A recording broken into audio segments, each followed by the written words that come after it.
भारत माता की। भारत माता की। उत्तराखंड के राज्यपाल लेफ्टिनेंट जनरल सेवानिवृत्त गुरमीत सिंह जी, युवा, ऊर्जावान और उत्साही मुख्यमंत्री मेरे मित्र श्री पुष्कर सिंह धामी जी, केंद्रीय मंत्रिमंडल के मेरे सहयोगी श्री मनसुख मांडविया जी, श्री अजय भट्ट जी, उत्तराखंड विधानसभा के स्पीकर श्री प्रेमचंद अग्रवाल जी, उत्तराखंड सरकार में मंत्री और आज उनका जन्मदिन भी है डॉक्टर धन सिंह रावत जी, उनको जन्मदिन की बहुत बहुत बधाई। देश के अनेक स्थानों से जुड़े राज्यों के मुख्यमंत्रीगण, लेफ्टिनेंट गवर्नर्स, राज्यों के अन्य मंत्रीगण, सांसद और विधायकगण और मेरे प्यारे भाइयों और बहनों, ये देवभूमि ऋषियों की तपोस्थली रही है। योग नगरी के रूप में ये विश्व के लोगों को आकर्षित करती रही है। मां गंगा के समीप हम सभी को उनका आशीर्वाद मिल रहा है। आज से नवरात्र का पावन पर्व भी शुरू हो रहा है। आज प्रथम दिन मां शैलपुत्री की पूजा होती है। मां शैलपुत्री हिमालय पुत्री है और आज के दिन मेरा यहां होना, यहां आकर इस मिट्टी को प्रणाम करना, हिमालय की इस पवित्र धरती को प्रणाम करना, इससे बड़ा जीवन में कौन सा धन्य भाव हो सकता है। और मैं आज जब उत्तराखंड आया हूं तो एक विशेष रूप से भी बधाई देना चाहता हूं, क्योंकि इस बार टोक्यो ओलंपिक में ये देवभूमि ने भी अपना झंडा गाड़ दिया है और इसलिए आप सब अभिनंदन के अधिकारी हैं। उत्तराखंड की दिव्य धरा ने मुझ जैसे अनेक लोगों के जीवन की धारा को बदलने में बड़ी भूमिका निभाई है। ये भूमि इसलिए मेरे लिए महत्वपूर्ण है, इस भूमि से मेरा नाता मर्म का भी है, कर्म का भी है, सत्व का भी है, तत्व का भी है।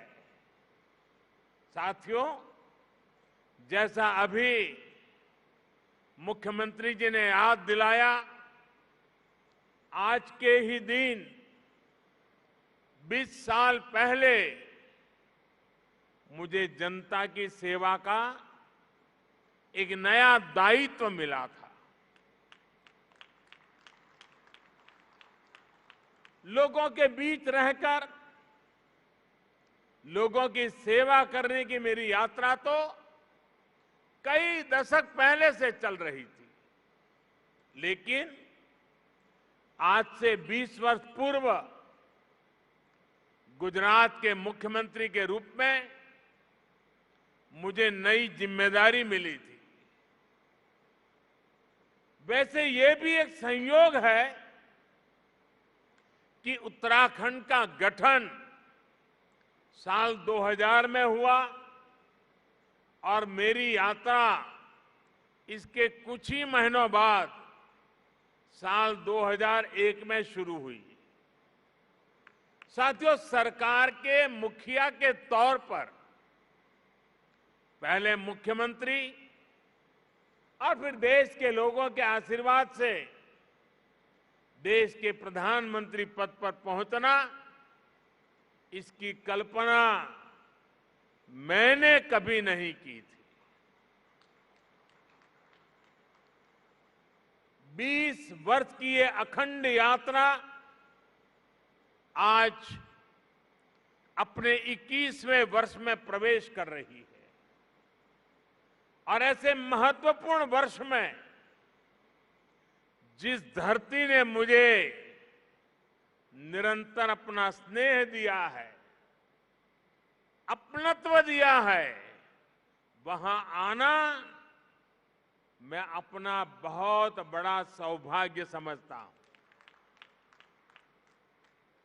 हिमालय की ये तपोभूमि जो तप और त्याग का मार्ग दिखाती है, उस भूमि पर आकर कोटि कोटि देशवासियों की सेवा का मेरा संकल्प और दृढ़ हुआ है और मजबूत हुआ है। यहां आकर एक नई ऊर्जा मुझे मिलती है। भाइयों और बहनों, योग और आयुर्वेद की शक्ति से जिस क्षेत्र ने जीवन को आरोग्य बनाने का समाधान दिया है, वहीं से आज देश भर में अनेक नए ऑक्सीजन प्लांट्स का लोकार्पण हुआ है। ये देश के अलग अलग राज्यों में ऑक्सीजन प्लांट्स की नई सुविधा के लिए मैं आप सभी को, देशवासियों को बहुत बहुत बधाई देता हूं। साथियों, 100 साल के इस सबसे बड़े संकट का सामना हम भारतीय जिस बहादुरी से कर रहे हैं, ये दुनिया बहुत बारीकी से देख रही है। कोरोना से लड़ाई के लिए इतने कम समय में भारत ने जो सुविधाएं तैयार की, वो हमारे देश के सामर्थ्य को दिखाता है। सिर्फ एक टेस्टिंग लैब से करीब 3000 टेस्टिंग लैब का नेटवर्क बनना, मास्क और किट्स के आयात के प्रारंभ, हमारी जिंदगी आज निर्यातक बनने का सफर तेजी से पार कर रही है। देश के दूर दराज वाले इलाकों में भी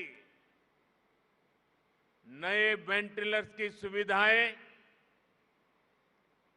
made in India corona vaccine का तेजी से और बड़ी मात्रा में निर्माण, दुनिया का सबसे बड़ा और सबसे तेज टीकाकरण अभियान, भारत ने जो कर दिखाया, वो हमारी संकल्प शक्ति, हमारे सेवा भाव, हमारी एकजुटता का प्रतीक है। भाइयों और बहनों, भारत की कोरोना से लड़ाई के लिए एक बड़ी चुनौती हमारी जनसंख्या तो थी ही, भारत का विविध भूगोल भी बड़ी चुनौती रहा है। ऑक्सीजन की सप्लाई से लेकर वैक्सीन तक ये दोनों चुनौतियां देश के सामने आती रही, निरंतर आती रही। देश इनसे कैसे लड़ा, ये जानना, ये समझना हर देशवासी के लिए बहुत जरूरी है। साथियों, सामान्य दिनों में भारत में एक दिन में 900 metric ton liquid medical oxygen का प्रोडक्शन होता था। डिमांड बढ़ते ही भारत ने मेडिकल ऑक्सीजन का प्रोडक्शन 10 गुना से भी ज्यादा बढ़ाया। ये दुनिया के किसी भी देश के लिए अकल्पनीय लक्ष्य था, लेकिन भारत ने इसे हासिल करके दिखाया। साथियों, यहां उपस्थित कई महानुभाव इस बात से परिचित है कि ऑक्सीजन के प्रोडक्शन के साथ ही उसका ट्रांसपोर्टेशन भी कितनी बड़ी चुनौती होता है। ऑक्सीजन ऐसे ही किसी टैंकर में नहीं ले जाया जा सकता। इसके लिए खास टैंकर चाहिए होता है। भारत में ऑक्सीजन प्रोडक्शन का काम सबसे ज्यादा पूर्वी भारत में होता है, लेकिन मुश्किल ये कि जरूरत सबसे अधिक उत्तर और पश्चिम भारत में पड़ी। भाइयों और बहनों, लॉजिस्टिक्स की इतनी चुनौतियों से जूझते हुए देश ने युद्ध स्तर पर काम किया। देश और दुनिया में दिन रात जहां से भी संभव हो वहां से oxygen plants, oxygen tanker arrange किए गए, स्पेशल ऑक्सीजन ट्रेन चलाई गई, खाली टैंकरों को तेजी से पहुंचाने के लिए वायुसेना के विमान लगाए गए, प्रोडक्शन बढ़ाने के लिए डीआरडीओ के माध्यम से तेजस फाइटर प्लेन की टेक्नोलॉजी को लगाया गया। पीएम केयर से देश में पीएसए ऑक्सीजन प्लांट लगाने पर काम तो तेज हुआ ही, 1 लाख से अधिक ऑक्सीजन कंसंट्रेटर के लिए पैसा भी दिया गया। साथियों, भविष्य में कोरोना से लड़ाई के लिए हमारी तैयारी और पुख्ता हो, इसके लिए देश भर में पीएसए ऑक्सीजन प्लांट्स का नेटवर्क तैयार हो रहा है। बीते कुछ महीनों में पीएम केयर द्वारा स्वीकृत 1150 से अधिक ऑक्सीजन प्लांट्स काम करना शुरू कर चुके हैं। अब देश का हर जिला पीएम केयर्स के तहत बने हुए ऑक्सीजन प्लांट से कवर हो गया है।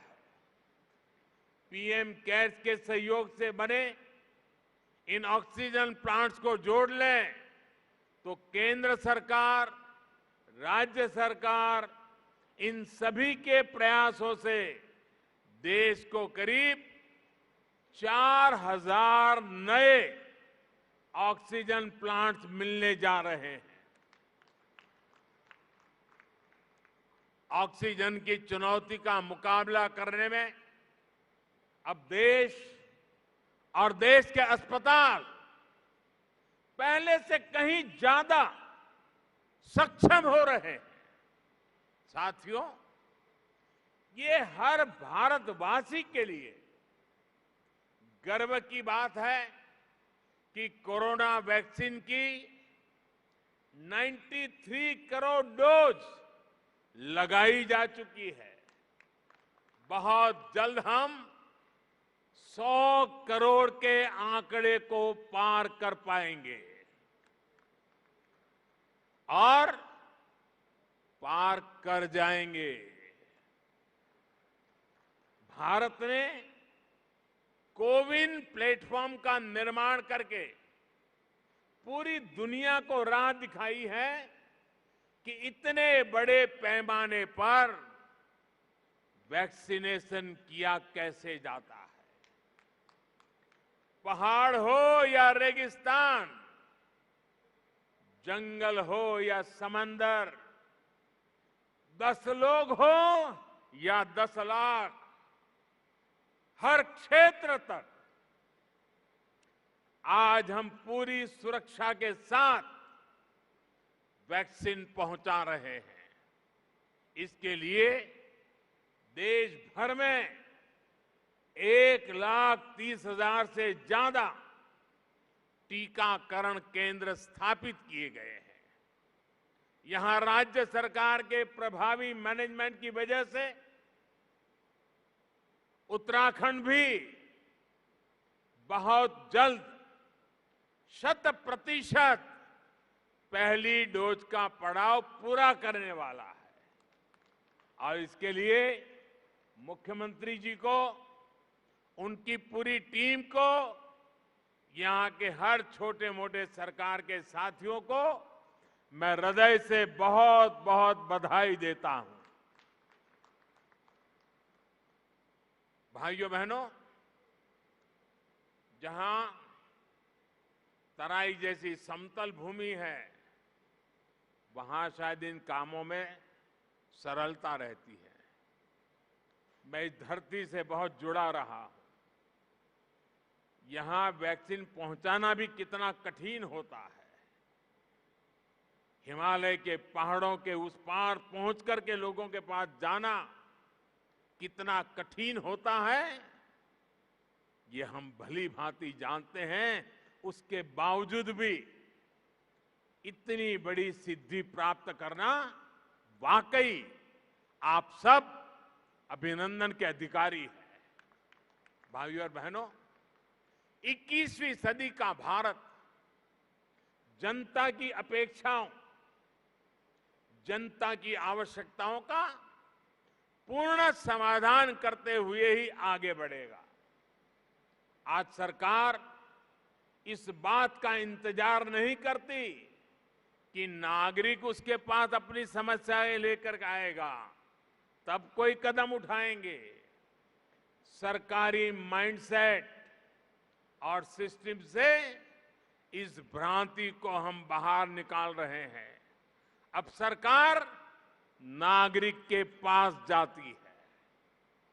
गरीबों को पक्का घर हो, बिजली, पानी, शौचालय और गैस कनेक्शन हो, 80 करोड़ से अधिक लोगों को मुफ्त राशन हो, किसानों के बैंक खाते में सीधे हजारों करोड़ रुपए भेजने हो, पेंशन और बीमा की सुविधा हर भारतीय तक पहुंचाने के प्रयास हो, जनहित के ऐसे हर लाभ इसी वजह से तेजी से सही हकदार तक पहुंचे हैं। साथियों, स्वास्थ्य के क्षेत्र में भी भारत इसी अप्रोच से आगे बढ़ रहा है। इससे गरीब और मध्यम वर्ग की बचत भी हो रही है और उसे सुविधा भी मिल रही है। पहले जब किसी को गंभीर बीमारी होती थी तो वो आर्थिक मदद के लिए यहां वहां नेताओं या फिर सरकारी दफ्तरों के चक्कर काटता था। आयुष्मान भारत ने इस परेशानी को हमेशा के लिए खत्म कर दिया है। अस्पताल के बाहर लंबी लाइनों, इलाज में होने वाली देरी, मेडिकल हिस्ट्री का अभाव, इस वजह से कितने ही लोग परेशान होते रहे। अब आयुष्मान भारत डिजिटल मिशन, इससे पहली बार इसका समाधान करने का प्रयास भी शुरू हुआ है। साथियों, छोटे छोटे उपचार के लिए बीमारी के दौरान रूटीन चेकअप के लिए बार बार आना जाना कितना मुश्किल होता है, ये उत्तराखंड के लोगों से बेहतर कौन समझ सकता है। लोगों की इस मुश्किल को दूर करने के लिए अब ई संजीवनी ऐप की सुविधा दी गई है। इससे गांव में अपने घर पर बैठे बैठे मरीज शहरों के अस्पतालों में डॉक्टर से कंसल्टेशन ले रहे हैं। इसका लाभ अब उत्तराखंड के लोगों ने भी उठाना शुरू किया है। भाई और बहनों, स्वास्थ्य सुविधाएं सभी तक पहुंचाने के लिए लास्ट माइल डिलीवरी से जुड़ा एक सशक्त हेल्थ इंफ्रास्ट्रक्चर भी बहुत जरूरी होता है। 6-7 पहले तक सिर्फ कुछ राज्यों तक ही एम्स की सुविधा थी। आज हर राज्य तक एम्स पहुंचाने के लिए काम हो रहा है। 6 एम्स से आगे बढ़कर 22 एम्स का सशक्त नेटवर्क बनाने की तरफ हम तेजी से आगे बढ़ रहे हैं। सरकार का ये भी लक्ष्य है कि देश के हर जिले में कम से कम एक मेडिकल कॉलेज जरूर हो। इसके लिए बीते 7 वर्षों में देश में 170 नए मेडिकल कॉलेज शुरू किए गए हैं। दर्जनों नए मेडिकल कॉलेज का काम जारी है। यहां मेरे उत्तराखंड में भी रुद्रपुर, हरिद्वार और पिथौरागढ़ में नए मेडिकल कॉलेजों की मंजूरी दी गई है। साथियों, उत्तराखंड के निर्माण का सपना अटल जी ने पूरा किया था।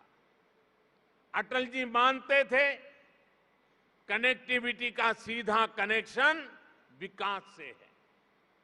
उन्हीं की प्रेरणा से आज देश में कनेक्टिविटी के इंफ्रास्ट्रक्चर के लिए अभूतपूर्व स्पीड और स्केल पर काम हो रहा है। मुझे संतोष है कि उत्तराखंड की सरकार इस दिशा में गंभीरता से काम कर रही है। बाबा केदार के आशीर्वाद से केदार धाम की भव्यता को और बढ़ाया जा रहा है। वहां श्रद्धालुओं के लिए नई सुविधाएं विकसित की जा रही है। मैं भी कई बार ड्रोन कैमरा के माध्यम से इन कार्यों की प्रगति की समीक्षा करता रहता हूं। 4 धाम को जोड़ने वाली ऑल वेदर रोड पर काम तेजी से चल रहा है। 4 धाम परियोजना देश और दुनिया से आने वाले श्रद्धालुओं के लिए बहुत बड़ी सुविधा तो बना रही है, गढ़वाल और कुमाऊं के चुनौतीपूर्ण क्षेत्रों को भी आपस में जोड़ रही है।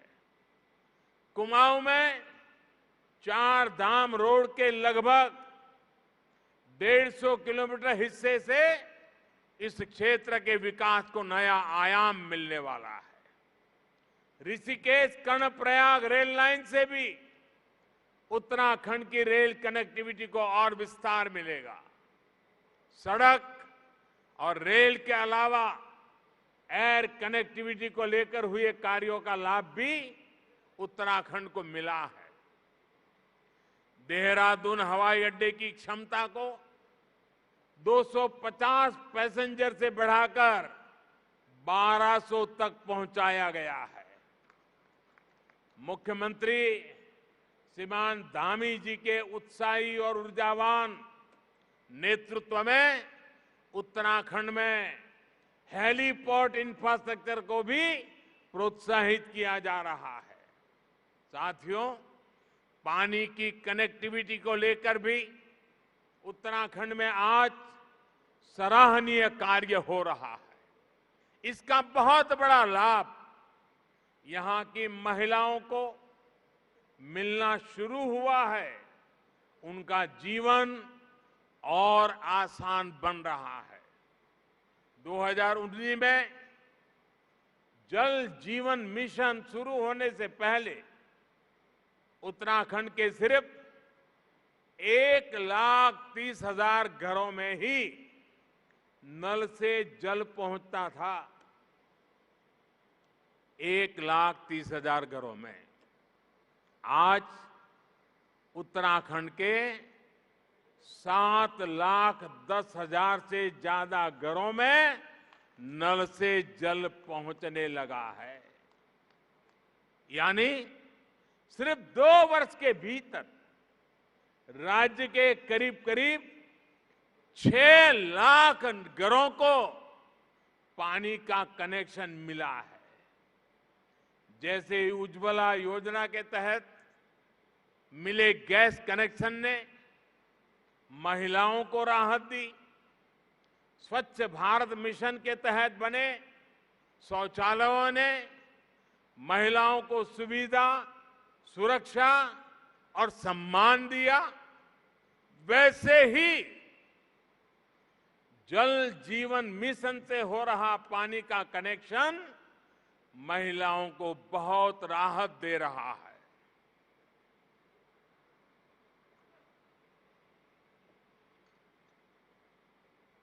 साथियों, उत्तराखंड की देश की सुरक्षा में बहुत बड़ी भूमिका है। यहां का वीर नौजवान, वीर बेटियां भारतीय सुरक्षा बलों की आन बान और शान है। हमारी सरकार हर फौजी, हर पूर्व फौजी के हितों को लेकर भी पूरी गंभीरता से काम कर रही है। ये हमारी ही सरकार है जिसने 1 रैंक 1 पेंशन को लागू करके अपनी फौजी भाइयों की 40 साल पुरानी मांग पूरी की। और हमारे धामी जी तो खुद ही फौजी के बेटे हैं। वो बता भी रहे थे कि 1 रैंक 1 पेंशन, इस फैसले ने फौजियों को कितनी बड़ी मदद की है। साथियों, ये हमारी ही सरकार है जिसने दिल्ली में नेशनल वॉर मेमोरियल बनाकर देश के वीर जवानों को श्रद्धांजलि अर्पित की है। ये हमारी ही सरकार है जिसने बैटल कैजुअलिटी वेलफेयर फंड का लाभ आर्मी के साथ साथ नौसेना और वायुसेना के शहीदों को भी सुनिश्चित किया है। ये हमारी ही सरकार है जिसने जेसीओ और अन्य रैंक की पदोन्नति को लेकर पिछले 4 दशकों से चला आ रहा मामला सुलझा दिया है। पूर्व सैनिकों को पेंशन से जुड़ी दिक्कतें ना आए, इसके लिए भी हम डिजिटल टेक्नोलॉजी का इस्तेमाल बढ़ा रहे हैं। साथियों, जब फौज के वीर जांबाजों के पास आधुनिक हथियार होते हैं, अपनी रक्षा के लिए आधुनिक उपकरण होते हैं तो वो उतनी ही आसानी से दुश्मन से मुकाबला कर पाते हैं। ऐसी जगहों पर जहां मौसम हमेशा खराब रहता है, वहां भी आधुनिक उपकरणों से उन्हें बहुत मदद मिलती है। हमारी सरकार ने रक्षा क्षेत्र में जो आत्मनिर्भरता का अभियान चलाया है, वो भी बहुत बड़ी मदद हमारे फौजी साथियों की करने वाला है।